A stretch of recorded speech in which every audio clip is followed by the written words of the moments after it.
আসসালামু আলাইকুম। আজকে আমরা মূল্য কমা বাড়ার ক্ষেত্রে শতকরার ম্যাথ সলভ করব।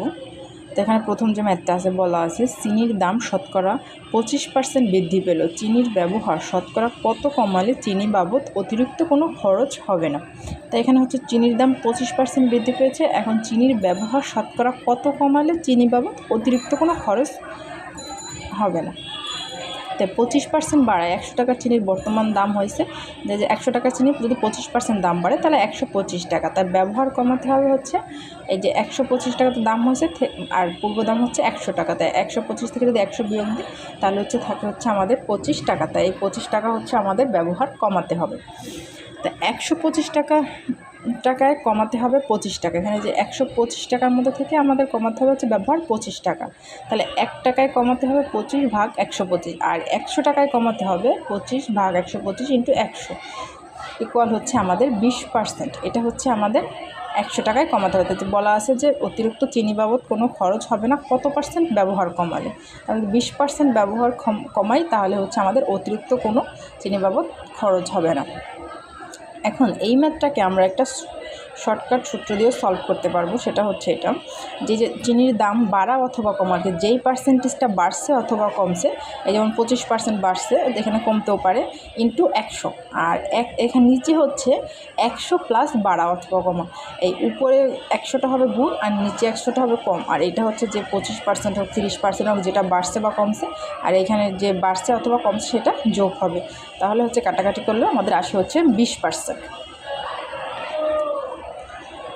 নির্মাতা ও খুচরা বিক্রেতা উভয় 20% লাভে একটি জিনিস বিক্রয় করে। যদি ওই জিনিসের নির্মাণ খরচ 200 টাকা হয় তবে খুচরা মূল্য কত? আচ্ছা, এখানে বলা আছে নির্মাণ খরচ 200 টাকা, মানে হচ্ছে নির্মাতার খরচ হচ্ছে 200 টাকা হয়, তবে খুচরা মূল্য কত? তাহলে যে খুচরা যে বিক্রি করছে ওনার কত টাকা মূল্য পড়বে? তাহলে এখানে দুইজনই 20% লাভে বিক্রয় করছে। তো প্রথমে হচ্ছে নির্মাতা 20% লাভে বিক্রয় করছে, সেই 20%-এর উপর আবার এই যে খুচরা বিক্রেতা 20% লাভ করছে। তাহলে 20% লাভে নির্মাতার বিক্রয় মূল্য 100 যোগ 20 120 টাকা। তো এখানে 20% লাভে খুচরা বিক্রেতার বিক্রয় মূল্য 120-এর 20/100। এখানে হচ্ছে এটা হচ্ছে আমরা তো এই যে 20% লাভের নির্মাতার বিক্রয় মূল্যটা বের করছি। এখন হচ্ছে খুচরা বিক্রেতা। তো খুচরা বিক্রেতার যে বিক্রয় মূল্য সেটা কিন্তু 100 সাথে 20 না, সেটা হচ্ছে এই যে এই নির্মাতা যে 20% লাভ করে সেই 20%-এর উপর আবার খুচরা বিক্রেতা 20% লাভ করছে, লাভে বিক্রয় করছে। তাহলে 120-এর 20/100 এর মানে হচ্ছে গুণ। এখানে যদি আমরা কাটাকাটি করি তাহলে আসছে হচ্ছে 24। তাহলে খুচরা বিক্রেতার বিক্রয় মূল্য হচ্ছে 24 টাকা। তাহলে হচ্ছে খুচরা বিক্রয় মূল্য হচ্ছে আমাদের এই 100, তাহলে এই খুচরা বিক্রেতার বিক্রয় মূল্য হচ্ছে 24 টাকা। তাহলে হচ্ছে খুচরা বিক্রয় মূল্য নাহলে এই নির্মাতার বিক্রয় মূল্য হচ্ছে 120 টাকা, আর এই খুচরা বিক্রেতার বিক্রয় মূল্য হচ্ছে 24 টাকা। তাহলে 120 যোগ 24 ইকুয়াল হচ্ছে আমাদের 144 টাকা। এখানে আমাদের বলা আছে যে নির্মাণ খরচ যদি 200 টাকা হয় আর তবে খুচরা মূল্য কত হবে। তাই এই যে এখানে হচ্ছে আসছে খুচরা বিক্রেতার বিক্রয় মূল্য আসছে 144 টাকা। এখন আমাদের এখানে প্রথমে তো এই যে 20% লাভে বিক্রয় করছে, এখন বলা আছে যে 200 টাকা লাভ হয় যদি নির্মাণ খরচ 200 টাকা যদি নির্মাণ খরচ হয় তবে খুচরা বিক্রেতার বিক্রয় মূল্য কত। তাই নির্মাণ খরচ 200 টাকা হলে খুচরা মূল্য হচ্ছে 200-এর 144 ভাগ 100। 200-এর মানে হচ্ছে গুণ, মানে নির্মাণ খরচ তো হচ্ছে তো 200 টাকা দেওয়া আছে, 200 টাকা, আর এর আগে খুচরা বিক্রেতার বিক্রয় মূল্য পাইছে হচ্ছে আমরা 144 টাকা। তো 144 ভাগ 100 ইকুয়াল হচ্ছে আমাদের করলে আসে 288 টাকা। তো এখন এটাকে আমরা আবার শর্টকাটও করতে পারবো, যে এখানে বলা আছে যে নির্মাতার বিক্রয় মূল্য যদি 200 টাকা হয় তাহলে খুচরা বিক্রেতার বিক্রয় মূল্য কত। তাই মূলত নির্মাতার খরচ দেওয়া আছে কত, প্রশ্নে 200 টাকার ক্ষেত্রে বের করতে বলছে খুচরা বিক্রেতার বিক্রয় মূল্য কত। তাহলে 200-এর তাহলে প্রথমেই বলা আছে যে নির্মাতা 20% লাভে বিক্রয় করছে, তাহলে 20% লাভে, তাহলে 100 যোগ 20 120। আর তারপর হচ্ছে এবার যে খুচরা বিক্রেতা তিনিও 20% লাভে বিক্রয় করছে, তাহলে এই 120 প্রথমে তো 200-এর উপর 120% লাভে বিক্রয় করছে, আর এই 120%-এর উপর আবার 20% লাভে খুচরা বিক্রেতা বিক্রয় করছে। তাহলে 20% লাভে 100 যোগ 120%। তো এখানে 200 ইন্টু 120 এই 200 ইন্টু 120/100 ইন্টু 120/100, এখানে এটা কাটাকাটি করলে আমাদের আসে হচ্ছে 288। এভাবে আমরা শর্টকাটে করতে পারবো, আর উপরে এভাবেও আমরা ভেঙে করতে পারবো। একটি পণ্যের উপর একসাথে 40% ছাড় এবং 20% করে দুইবার ছাড়ের মধ্যে পার্থক্য। আচ্ছা, প্রথমবার হচ্ছে একসাথে ছাড় দিছে 40%, আর পরে 20% করে দুইবার ছাড় দিছে। তাহলে প্রথমবার 20% ছাড় দেওয়ায় এইখানে হচ্ছে যে প্রথমবার যে 20% করে দুইবার ছাড় দিছে, তাহলে দুইবার ছাড় দিলে কিন্তু একসাথে 40% কমবে না, প্রথমে 100% থেকে 20% কমবে, এরপর হচ্ছে 20% কমলে যে 80% থাকে, সে 80%-এর উপর আবার 20% কমবে। তাহলে প্রথমবার 20% ছাড় দেওয়ায় দাম আসছে 100 মাইনাস 20, 80 টাকা। এখানে 20% ছাড় দিছে, এখানে বলা আছে 20% করে দুইবার ছাড় দিছে।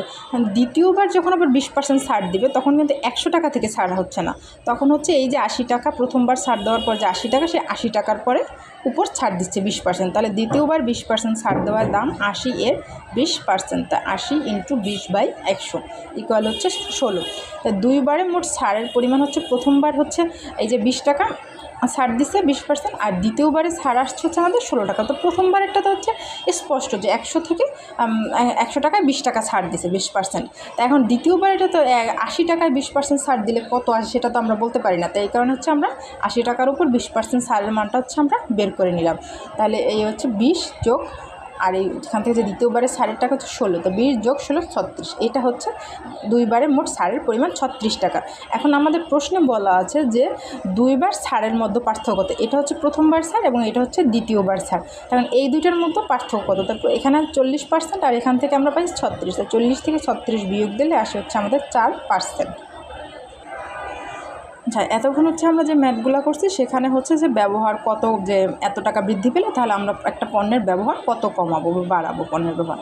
এখন হচ্ছে যে অতিরিক্ত পণ্য পাওয়া যায়, মানে প্রশ্নে যদি বলা থাকে যে এত পণ্য বেশি পাওয়া যায়, যেমন এই প্রশ্ন হলো চালের দাম 12% কমে যাওয়ায় 6000 টাকায় পূর্ব অপেক্ষা 1 কুইন্টাল চাল বেশি পাওয়া যাবে। মানে হচ্ছে কি, এর আগে বলা ছিল যে আমাদের এত টাকা হলে ব্যবহার্যের দাম বেড়ে যায়, তাহলে কত কমাতে বা বাড়াতে হবে বা কমে যায়, আর এইখানে হচ্ছে ব্যবহার বাড়াতে কমাতে, আর এইখানে বলা আছে যে আমাদের দাম কমে 6000 টাকায় পূর্ব অপেক্ষা 1 কুইন্টাল চাল বেশি পাওয়া যায়। এখানে যে চাল বেশি পাওয়া যাচ্ছে সেটা বলা আছে, তাহলে এই 1 কুইন্টাল চালের বর্তমান দাম কত। তো 12% কমে যাওয়ায় টাকা কম লাগে হচ্ছে 6000, এখানে যেহেতু 6000 এর 12%, তো 6000 টাকার উপর কিন্তু 12%, যে চালের মূল্য 12,000 কমে যাওয়ায় 6000 টাকায় পূর্ব অপেক্ষা 1 কুইন্টাল চাল পাবে, তাহলে 6000 টাকার উপর 12% কমে গেছে। তাহলে 6000 টাকার উপর যেহেতু 12% কমে গেছে, তো 6000 ইন্টু 12/100, তাহলে এখান থেকে আমরা কাটাকাটি করলে আসে হচ্ছে 720 টাকা। তাহলে এই 1 কুইন্টাল চালের বর্তমান দাম হচ্ছে 720, যেহেতু এখানে যে চালের কম লাগে হচ্ছে 720 টাকা, আর বলা আছে যে 6000 টাকায় যেহেতু আগে যে চাল কিনতে, এখন সেই টাকায় আরও 1 কুইন্টাল চাল বেশি পাওয়া যায়, তাহলে টাকা কম লাগছে হচ্ছে আমাদের 720 টাকা, তাহলে সেই 720 টাকায় 1 কুইন্টাল চাল পাওয়া যাচ্ছে। কলার দাম 20% কমে যাওয়ায় 12 টাকায় পূর্বাপেক্ষা 2টি বেশি কলা পাওয়া যায়। 50টি কলার বর্তমান দাম কত? আচ্ছা, একই রকম অঙ্ক, এখানে শুধু এতটুকু এক্সট্রা আছে, তো আমরা যদি একটা কলার দাম বের করতে পারি তাহলে 50টা কলারও দাম বের করো। তাহলে 20% কমে যাওয়ায় টাকা কম লাগে আগের মতোই, তো 12 টাকা যেহেতু আমাদের মোট টাকা, তো 12 টাকার 20% কমে গেছে, 12 টাকার উপর 20%, তো 12 ইন্টু 20/100, তাহলে হচ্ছে 2.4 টাকা। তো এটা হচ্ছে আমাদের একটা কলার দাম। তাহলে একটা কলার দাম এখানে এখানে আবার পূর্বাপেক্ষা 2টি বেশি কলা পাওয়া যাচ্ছে, তাহলে এটা হচ্ছে আমাদের 2টি কলার দাম। তাহলে একটি কলার দাম হবে, এইটাকে যদি আমরা 2 দ্বারা ভাগ করি তাহলে 1.2 টাকা আসে। তাহলে 50টি কলার দাম হচ্ছে 1.2কে 50 দ্বারা গুণ করলে আসে আমাদের হচ্ছে 60 টাকা। কাপড়ের দাম 15% কমে যাওয়ায় একজন লোক 1360 টাকায় পূর্বাপেক্ষা 3 গজ কাপড় বেশি কিনতে পারে। তো প্রতি গজ কাপড়ের বর্তমান ও পূর্ব দাম কত? আচ্ছা, বর্তমান দাম বের করতে বলছে, আর হচ্ছে আমাদের পূর্ব দাম বের। তো এখানে সবগুলো ম্যাথে কিন্তু আমরা অতিরিক্ত করে জিনিস পাচ্ছি।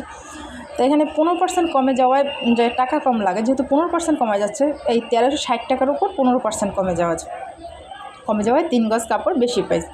তো 1360 এর 15% হচ্ছে আমাদের 204 টাকা। তাহলে এই 204 টাকা যেহেতু এই কমে যায় 3 গজ কাপড় বেশি পাইছে, তাহলে এই 204 টাকা হচ্ছে আমাদের 3 গজ কাপড়ের দাম হচ্ছে 204 টাকা। তাহলে 1 গজ কাপড়ের দাম এই 204কে যদি আমরা 3 দ্বারা ভাগ করি তাহলে আমাদের 1 গজ কাপড়ের দাম আসে এটা হচ্ছে আমাদের আসে। তো এখানে আমাদের আবার বলা আছে যে 15% কমে গেছে। তা 15% কমে গেলে আমাদের 100% থেকে যদি 15% কমে যায় তাহলে থাকে হচ্ছে 85%। আর এইখানে হচ্ছে এখানে এটা 1 গজ কাপড় সমান হচ্ছে 68 টাকা।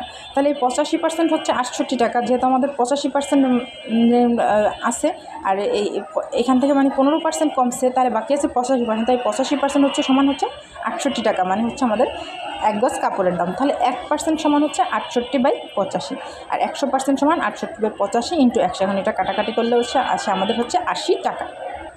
তো যেহেতু কাপড়ের দাম কমে গেছে আগের চাইতে, তাহলে বর্তমান দামটা হচ্ছে 68 টাকা, আর এই পূর্ব দামটা হচ্ছে আমাদের 80 টাকা।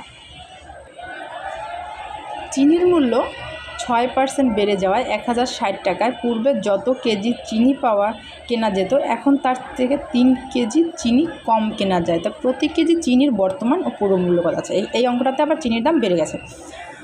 তা 6% বেড়ে যাওয়ায় 6% ইকুয়াল হচ্ছে আমাদের, এই 6% হচ্ছে বেড়ে যাওয়ায় 1060 টাকা। এই 6% ইকুয়াল হচ্ছে আমাদের 1060 টাকা। তাহলে 1% ইকুয়াল হচ্ছে 1060কে আমরা 106 দ্বারা ভাগ করব, কারণ হচ্ছে 6% মানে 100 যোগ 6, তা 106%।